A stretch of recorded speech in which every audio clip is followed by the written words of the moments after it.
with their absurd long staves in their hands, like a lot of faithless pilgrims bewitched inside a rotten fence.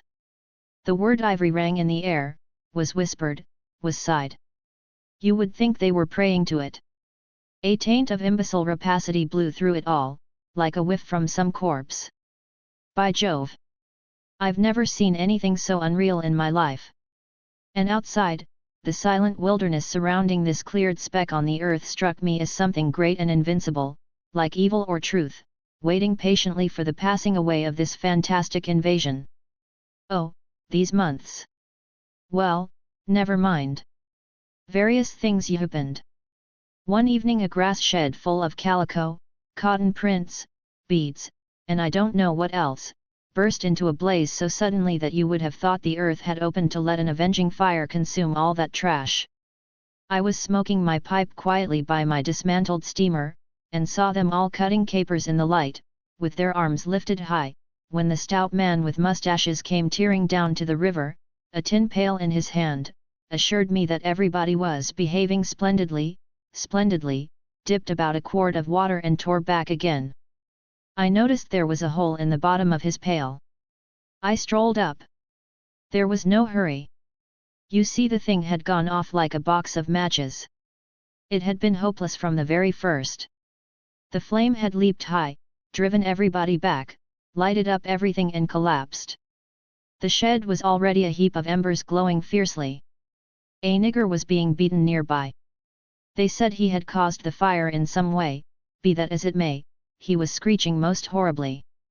I saw him, later, for several days, sitting in a bit of shade looking very sick and trying to recover himself. Afterwards he arose and went out, and the wilderness without a sound took him into its bosom again. As I approached the glow from the dark, I found myself at the back of two men, talking. I heard the name of Kurtz pronounced, then the words, "Take advantage of this unfortunate accident." One of the men was the manager. I wished him a good evening. "Did you ever see anything like it it is incredible," he said, and walked off. The other man remained. He was a first-class agent, young, gentlemanly, a bit reserved, with a forked little beard and a hooked nose. He was standoffish with the other agents, and they on their side said he was the manager's spy upon them. As to me, I had hardly ever spoken to him before. We got into talk, and by we strolled away from the hissing ruins. Then he asked me to his room, which was in the main building of the station. He struck a match, and I perceived that this young aristocrat had not only a silver-mount dressing case but also a whole candle all to himself. Just at that time the manager was the only man supposed to have any right to candles. Native mats covered the clay walls, a collection of spears, assegais, shields, knives was hung up in trophies. The business entrusted to this fellow was the making of bricks, so I had been informed, but there wasn't a fragment of a brick anywhere in the station, and he had been there more than a year waiting. It seems he could not make bricks without something, I don't know what, straw maybe. Anyway, it could not be found there, and as it was not likely to be sent from Europe, it did not appear clear to me what he was waiting for. An act of special creation perhaps. However, they were all waiting, all the 16 or 20 pilgrims of them, for something, and upon my word it did not seem an uncongenial occupation, from the way they took it, though the only thing that ever came to them was disease as far as I could see. They beguiled the time by backbiting and intriguing against each other in a foolish kind of way. There was an air of plotting about that station, but nothing came of it, of course. It was as unreal as everything else, as the philanthropic pretense of the whole concern, as their talk, as their government, as their show of work. The only real feeling was a desire to get appointed to a trading post where ivory was to be had, so that they could earn percentages. They intrigued and slandered and hated each other only on that account, but as to effectually lifting a little finger, oh, no. By heavens! There is something after all in the world allowing one man to steal a horse while another must not look at a halter.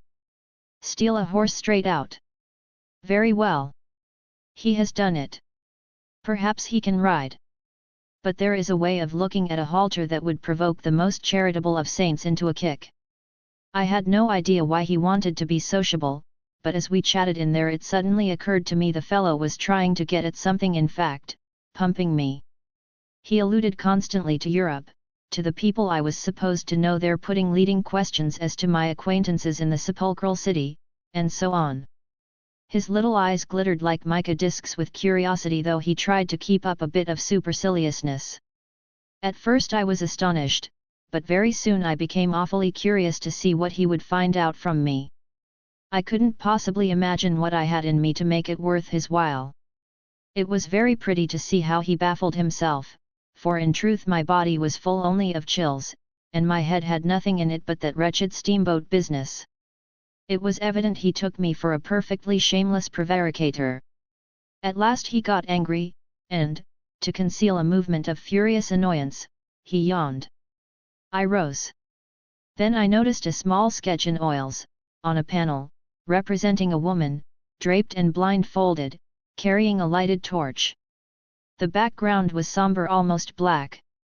The movement of the woman was stately, and the effect of the torchlight on the face was sinister.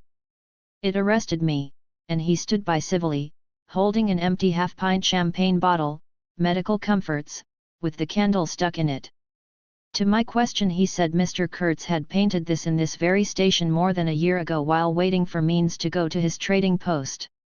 "Tell me, pray," said I, "who is this Mr. Kurtz?" "The chief of the inner station," he answered in a short tone, looking away. "Much obliged," I said, laughing. "And you are the brickmaker of the central station. Everyone knows that." He was silent for a while. "He is a prodigy," he said at last. "He is an emissary of pity and science and progress, and devil knows what else.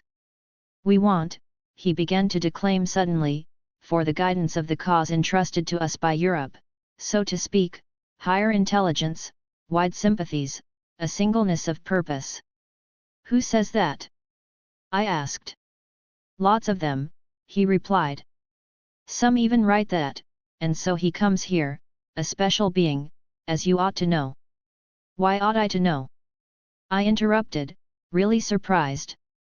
He paid no attention. "Yes. Today he is chief of the best station, next year he will be assistant manager, 2 years more but I dare say you know what he will be in 2 years' time. You are of the new gang, the gang of virtue. The same people who sent him specially also recommended you." "Oh, don't say no. I've my own eyes to trust." Light dawned upon me. My dear aunt's influential acquaintances were producing an unexpected effect upon that young man. I nearly burst into a laugh. "Do you read the company's confidential correspondence?" I asked. He hadn't a word to say. It was great fun. "When Mr. Kurtz," I continued, severely, "is general manager, you won't have the opportunity." He blew the candle out suddenly, and we went outside. The moon had risen. Black figures strolled about listlessly, pouring water on the glow, whence proceeded a sound of hissing. Steam ascended in the moonlight. The beaten nigger groaned somewhere. "What a row the brute makes," said the indefatigable man with the moustaches, appearing near us. "Serve him right. Transgression, punishment, bang. Pitiless, pitiless. That's the only way. This will prevent all conflagrations for the future."